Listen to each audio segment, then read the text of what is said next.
Ова представува редовна активност на раководството на ВМРО-ДПМН. Јас како председател практично прв пат доаѓам во Општинскиот комитет на ВМРО-ДПМН како председател на партијата, иако порано како член на извршниот комитет и генерален секретар сум бил во неколку наврати. Се сеќавате летоска тука го организиравме и нашиот протестен марш кој што беше исклучително успешен. Илјадници луѓе ни се придружија тогаш. Гледам и денеска посетеноста исклучително голема. Како што кажав на самиот почеток, ВМРО-ДПМН е со народот, народот е со ВМРО-ДПМН, а тоа ќе го почувствува СДСМ на следните предвремени или редовни парламентарни избори. Кога бев избран за председател на ВМРО-ДПМН, си поставив една прилично амбициозна агенда. Таа агенда во тој период опфаќаше посета на сите општински комитети на партијата, потоа следеше оној голем протестен собир кој што го организиравме на 2 јуни пред платото на владата, каде што по наши проценки и проценки на објективната публика имаше преку 30.000 граѓани. Потоа следеа неколку протестни собири ширум Македонија, во Битола, овдека во Кавадарци, Струмица, Кичево, Охрид и така натаму, Штип, се разбира.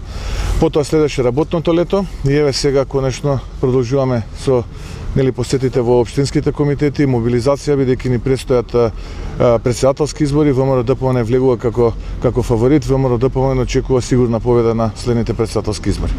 Недоразбирање со поранешниот подпредседател Митко Јанчев, тој најави јавно дека ќе работи против вашите политики. Дали следува негово исклучување од партијата? Па не би сакал да коментираме, неговите изјави сами говорат за тоа што сака да каже, како работел, што работел, како планира да работи понатаму. Го ценам како успешен градоначалник, уште поуспешен бизнисмен. Се најдобро се разбира за градоначалникот на Кавадарци, господинот Митко Јанчев. Немаме во план тоа што вие го кажавте сега, на што алудирате. Му посакувам се најдобро да работи за граѓаните на Кавадарци, бидејќи тој е избран од граѓаните на Кавадарци. Граѓаните треба да бидат тие кои што ќе вреднуваат неговата работа. Не се битни нашите меѓучовечки односи во овој момент. Му посакувам се најдобро со оној со кој што одлучил да работи рамо до рамо против Христијан Мицкоски и ВМРО-ДПМН. Заев најави синоќа дека се прислушувало и во Основен суд. Каде ќе алоцирате се уште оваа предистражна постапка или кој би бил одговорен за сето ова со инсталацијата на опрема за слушање? Заеднички именител на сите овие скандали изминативе години во Република Македонија, почнувајќи од големото УО, завршувајќи со овој нов црн Watergate кој што вчера македонската јавност беше сведок, имат заеднички именител, а тоа е СДСМ. Во минатото Бранко Црвенковски, сега Зоран Заев, Верушевски и така натаму. Тоа е едно црнило во македонската демократија, едно црнило во македонската независна држава. Некој одлучил да ги има во рака обвинителите и судиите. Сега уствари гледаме ние од каде со ние надмоки кои што ги имаше господин Зоран Заев, кога можеше да ги предвиди судските пресуди. Гледаме зошто всушност тоа се случувало, како се случувало. ВМРО-ДПМН има комплетно после синакешната афера изгубено довербата во судството, судскиот систем. Гледаме дека и обвинителството е вклучено во сето ова.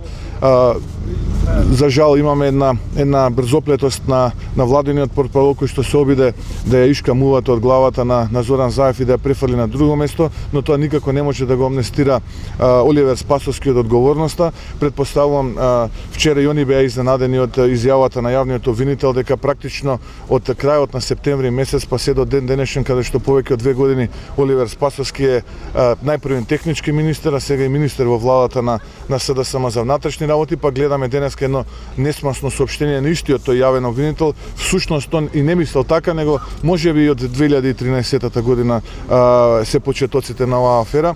Колку подлабоко ја ишкаат мувата, колку подлабоко се обидуваат да се оправдаат од сето ова без да некој понесе одговорност, толку подлабоко тонат во жива кал. Народот, граѓаните на Република Македонија не се наивни, оние гледаат што се случува и мора да има одговорност. Дали таа одговорност доброволно некој од министрите на Зоран Заев се разбира, најповиканиот тука е господинот Оливер Спасовски или некој друг ќе ја понесе, ако не сега на следната влада која што ќе ја формира ВМРО-ДПМН, секако детално ќе биде истражено целокупната оваа злоупотреба, новиот црн Watergate на СДСМ и одговорност ви гарантирам дека ќе има.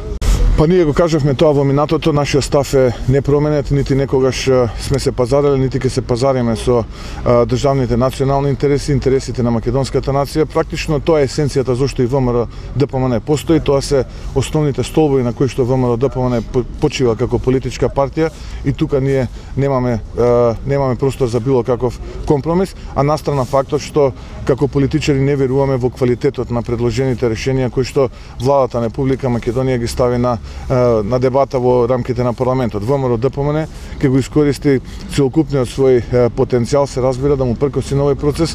ВМРО ДПМН ќе ги искористи сите демократски институционални алатки да му пркоси на овој процес. Гледате денеска пратениците на ВМРО ДПМН во рамките на собранието на Република Македонија комплетно го демонтираа и го разголија, да речам така, манипулациите на владата на оваа ненародна и криминална влада предводена од аболираниот политичар Зоран Заев. Продолжуваме и понатаму да се бориме за заштита на македонските национални и државни интереси.